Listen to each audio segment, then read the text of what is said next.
Evening. Thanks for joining us on Action 2 News at 6. I'm Cami Rapson. Jason Zimmerman has the night off.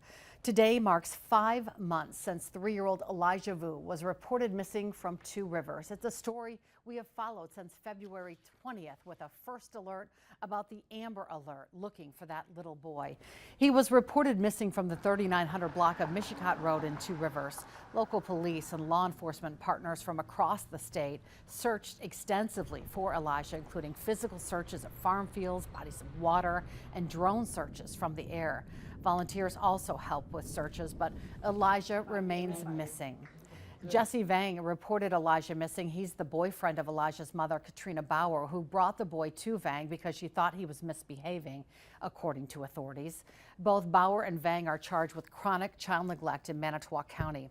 Bauer was in court earlier this week for a plea hearing, which is now delayed until Friday. Vang will be back in court in late September. The pair is not charged directly in connection to Elijah's disappearance.